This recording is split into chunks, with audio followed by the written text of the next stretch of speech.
Mamy nowe przybory, z których jeszcze nigdy nie korzystaliśmy. Super, to już jestem specjalistką. Boże, jak ja nienawidzę czegoś takiego. Korzystając z nowego medium, nie da się od razu go opanować, wyciągając go dopiero co z pudełka, rysując byle jaką pracę tylko po to, żeby, wiecie, wyświetlenia się zgadzały. Dlatego do materiału o pampastelach bardzo dokładnie się przygotowaliśmy.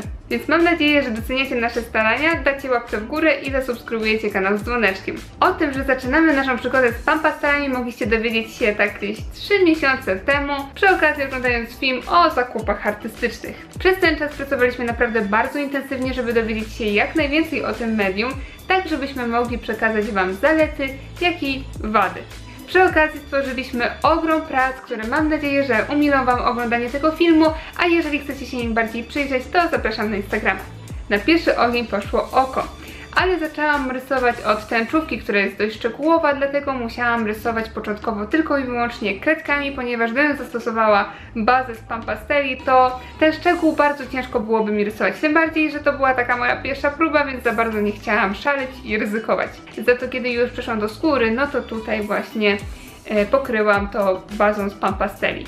Kolory mieszałam na gąbeczce, to jest chyba najwygodniejsza metoda, żeby właśnie te kolory różne ze sobą połączyć, zwłaszcza jeżeli mamy ich nie za wiele, ale nawet jeżeli mamy pełny zestaw, to i tak czasami musimy połączyć różne barwy ze sobą i właśnie ta metoda na gąbeczkę jest najlepsza i sprawdzona. Niestety, kiedy przeszłam do poprawiania skóry kredką, było tragicznie, naprawdę strasznie.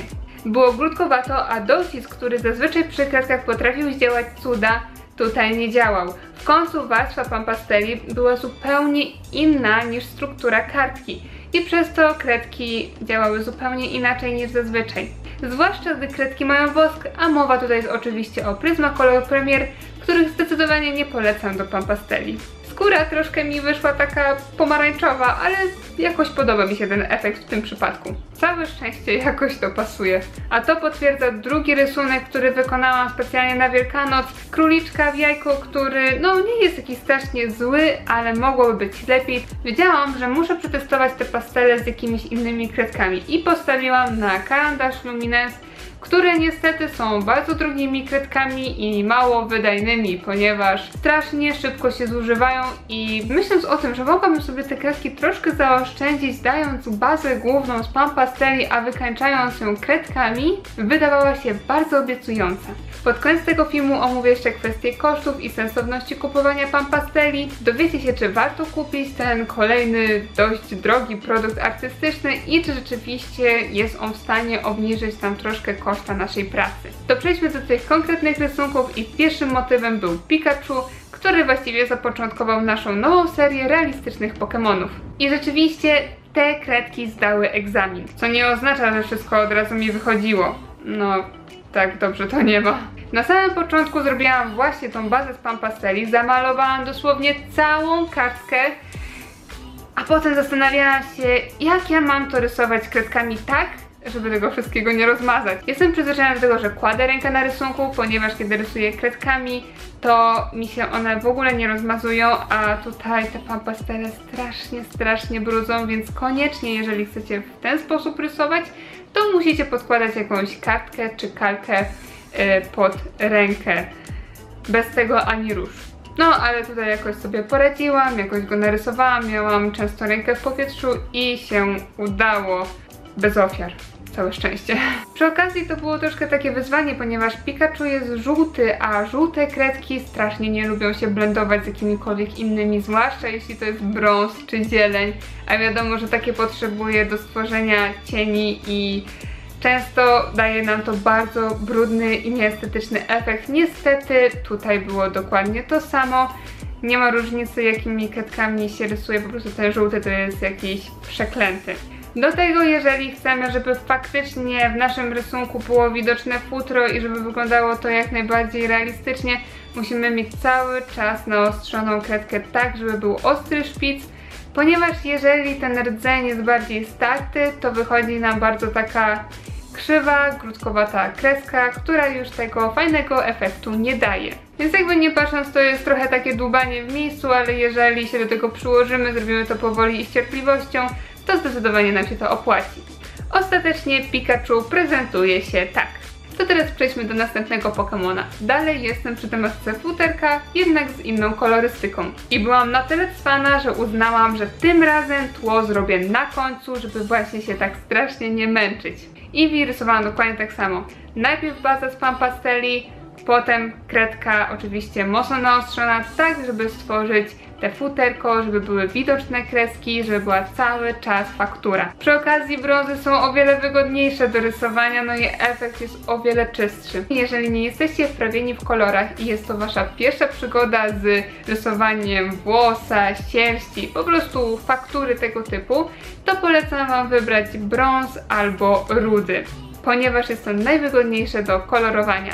Czas teraz na stworzenie tła tylko i wyłącznie pastelami i żeby było inne niż w Pikachu, to tutaj zastosowałam ciemne kolory, które niestety już nie były takie gładziutkie, już o wiele gorzej ze sobą się mieszały i czasami bardzo ciężko było stworzyć faktycznie taką ciemną, naprawdę ciemną strefę. To było dość dziwne, że czasami było blado, ponieważ Pan Pastele są niesamowicie napigmentowane, a mieszalność tego produktu to czysta bajka. No ale jak widać nie zawsze. Czasami mogą sprawiać nam trudności w zależności od tego, jaki to kolor, czy jest ciemny, czy jasny, czy taki żarówiasty, ale pamiętajcie, że to jest też kwestia wprawy. Po prostu niektóre produkty już na samym początku są wygodniejsze i przyjemniejsze, a niektóre mogą nam sprawiać trudności i musimy się po prostu ich nauczyć.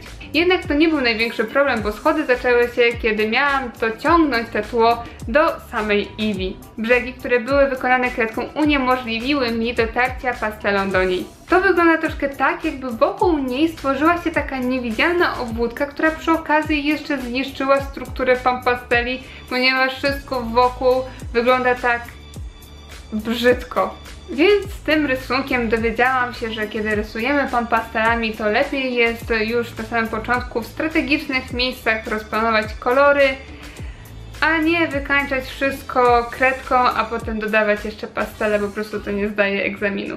Kolejny Pokémon do testów to Wooloo, czyli owieczka z 8. generacji Pokémon. I tutaj, ucząc się na własnych błędach, opracowałam troszkę inną i znacznie lepszą technikę, czyli rysowanie etapami. Zaczęłam od górnego lewego rogu, bo jestem praworęczna i dzięki temu nie będę nic rozmazywać. Naniosłam niebieski kolor do tła, a potem przeszłam do bazy samej owieczki, której nie wykonałam całej, tylko jakąś tam część. Od razu przeszłam do kredek, żeby właśnie rysować futerko i robić wszystkie te najdrobniejsze szczególiki. Jak skończyłam, to znowu pastele w ruch, potem kredka, znowu pastele i potem kredka. I dzięki temu zamalowałam wszystko bez rozmazywania. No dobra, czasem się obrudziłam, ale nie robiłam jakichś wielkich szkód. Jest to troszkę dłuższa metoda, musimy co chwilę przechodzić na jakieś inne kolory i to nam może troszkę wydłużyć czas pracy. Przyszedł czas na coś bardziej gadziego i na kolejny test kolorów. Bierzemy się więc za Bulbazaura. Problemem takiego motywu jest fakt, że tutaj, kiedy nakładamy kredkę, to musimy nałożyć o wiele większą powierzchnię i musi być gładko. Przy okazji musimy skupić się na tym, że przejście między kredką a Pan Pastelą też musi jakoś wyglądać. Niestety przy takim czymś tracimy na jakości kredek karandaszy. Wyglądają troszkę jak takie kredki z woskiem, mają brzydszą strukturę, gorzej ze sobą się mieszają. Jednak to nie jest tak, że ma tylko i wyłącznie wady. Ponieważ przy Pan Pastelach, kiedy mamy bazę, o wiele mniej zużywamy kredek, więc ostatecznie wychodzi nam taniej, a niektóre elementy koloruje się o wiele szybciej. Całą pracę wykonuje się minimalnie szybciej, a czy może nawet o wiele szybciej, tylko może to ja po prostu za wolno rysuję. Nie no, czas przypakować bicka. Nieważne. Nie miałam problemu z tworzeniem faktury, czy rozjaśniania jakichś jasnych elementów białą kredką. Dobrze zmazywało się wszystko gumką i to każdą, nawet gumką chlebową, którą właściwie chyba najbardziej preferuję. A ostatecznie Bulbi wyszedł tak i jestem z niego bardzo zadowolona. Ostatni Pokémon, jakiego wykonałam do tego testu, to zdecydowanie wyższy level. Umbreon. Mamy tutaj futro i to do tego czarne, gdzie już wspominałam, że ciemne kolory w Pan Pastelach są problematyczne. Do tego żółte kółka, które mają być źródłem światła. Już sam fakt, że mamy żółty kolor bywa przerażającą perspektywą, a do tego ma to się świecić, więc efekt musi być zachowany. Nieźle, co? No ale trzeba było to przetestować. Wbrew pozorom te ciemne futro tworzyło mi się całkiem nieźle, ale nie pomyślałam o jednej rzeczy. Zaczęłam najpierw od ciemnych kolorów, a potem chciałam przejść na te żółte. No to jest dość oczywiste, że jeżeli weźmiemy żółty kolor i będziemy go nanosić jeszcze tak blisko czarnych pasteli, to że ten żółty się pobrudzi i będzie wyglądać tragicznie i na pewno nie będzie mieć neonowego, świecącego się efektu. Więc musiałam to tak naprawdę przemazać i jeszcze raz nałożyć jasne kolory. To jest to takie moje przyzwyczajenie z kredek, że zawsze zaczynam od ciemnych kolorów, potem przechodzę do jasnych. Jednak przy pastelach to lepiej robić na odwrót. Tak. I żeby był ten efekt żółtej poświaty, to musimy mieć coś pomiędzy. To nie może być tak, że dajemy żółty kolor i od razu czarny obok, tylko dobrze jest dać jakąś pośrednią barwę. W tym przypadku na przykład sprawdzi się brąz i pomarańcz. Ja akurat korzystałam z jednego i drugiego. Najfajniejsze było to, że niektóre rzeczy mogłam poprawić ołówkiem automatycznym, ponieważ jest to ciemne futro, więc bez problemu ołówek automatyczny wpasowuje się w ten rysunek, a przy okazji daje efekt takiego bardzo cienkiego i naturalnego włosa. Sama jestem właściwie zaskoczona, jak ten rysunek mi wyszedł i jest to moja ulubiona praca z tych wszystkich Pokémonów, które stworzyłam do tej pory. Oczywiście napiszcie w komentarzu, który jest waszym faworytem. Kolejna kwestia to zabezpieczenie pracy. Tutaj jest to niesamowicie ważne, ponieważ te rysunki strasznie brudzą i się rozmazują. No niestety. Tutaj bez fiksatywy ani róż i ja korzystam z Talensa, która jest jedną z lepszych do zastosowania przy pastelach. Nie zmienia koloru, więc jestem bardzo zadowolona, że akurat miałam pod ręką tą fiksatywę. Tutaj jest akurat temat bardzo ciężki, ponieważ nie każda fiksatywa jest dobra, niektóre w ogóle nie utrwalają, niektóre potrafią zepsuć wasz rysunek i zmienić kolor.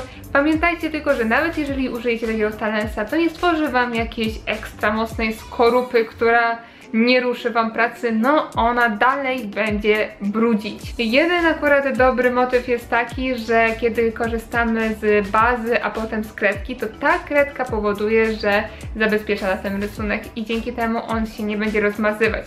Dlatego niektóre osoby w ogóle nie robią tła, żeby ten rysunek był jak najtrwalszy i się nie rozmazywał, a zamiast białej kredki po prostu kupują kolorowy papier, co też jest jakimś rozwiązaniem. Czas więc przeanalizować koszty pasteli. Ciężko jest właściwie określić, czy warto je kupić, czy jednak nie. Ja jednak uważam, że stosunek jakości co do ceny jest niesamowicie atrakcyjny i ja zdecydowanie będę polecać ten produkt. Ograniczają znacznie koszta w momencie, kiedy korzystamy z kredek, zwłaszcza kiedy są to drogie kredki i przy okazji dają większe możliwości. Otwarcie mogę powiedzieć, że kredki Kalendarz Luminance są drogie, ponieważ za sztukę wychodzi około 12 zł, a naprawdę one bardzo szybko się zużywają. Za to pastela za sztukę kosztuje około 24 zł i jest niesamowicie wydajna. Naprawdę nie widać tego, żeby cokolwiek ubywało. I bardzo z tego powodu się cieszę, bo troszkę się obawiałam, że jak tylko dotknę pasteli, to od razu zobaczę dno pudełeczka. Nie, całe szczęście tak to nie wygląda. Do tego mieszalność pasteli jest na tyle dobra, że nie potrzebujecie pełnego zestawu 80 kolorów. Choć wiadomo, że taki pełny zestaw jest najwygodniejszy, ale spokojnie możecie korzystać z podstawowych barw. Jeszcze takie, które będą wam służyć do przyciemnienia pracy i takie, które będą wam służyć do rozjaśnienia. Naprawdę w czymś takim jesteście już dobrze ustawieni. Możecie też kupić gotowe małe zestawy, które są dostosowane do konkretnych rzeczy, które chcielibyście malować i przy okazji wychodzą taniej. Choć mi osobiście z tych małych to nic nie podpasowało. Dla kogo polecam pastele? Na pewno osoby, które mają już jakieś doświadczenia z kolorem, zwłaszcza z kredkami i chciałyby po prostu tą dziedzinę rozszerzyć.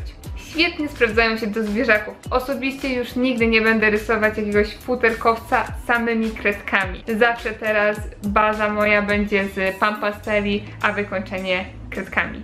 Pastele to też bardzo dobra opcja dla osób, które tworzą prace, które mają konkretne, duże powierzchnie z jednolitymi kolorami. Rysując to oko na formacie A4 zeszło mi naprawdę bardzo dużo kredek.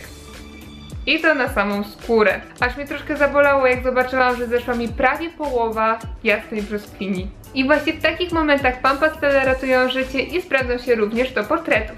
Jednak nie do wszystkiego one mogą się sprawdzić. Nie wyobrażam sobie ich zastosowania przy bardzo, ale to bardzo detalicznych i skomplikowanych ilustracjach. Ostatnio ukończyłam tą olbrzymią ilustrację, aż w kadrze mi się nie mieści. I jedynie, gdzie Pan Pastele mogłyby się sprawdzić, to niebo. Bo to, że pokryłabym załóżmy tutaj Pan Pastelą, to i tak szczegóły, jakie musiałam tutaj dodać z kredki, no nie ułatwiłyby mi sprawy. Podsumowując, jestem bardzo zadowolona z kolekcji, którą udało mi się stworzyć dzięki Pan Pastelom. Są one niesamowicie wydajne, mają wysoką jakość w stosunku do ceny i jeszcze nieraz zobaczycie ilustracje stworzone właśnie nimi. To tyle w tym odcinku. Mam nadzieję, że Wam się podobało i że porady były dla Was przydatne. Napiszcie w komentarzu, jaki jest Wasz ulubiony Pokémon. Ten, który dostanie bardzo dużo lajków, będzie duże prawdopodobieństwo, że pojawi się na następnej ilustracji. To do zobaczenia, do następnego odcinka. Pa!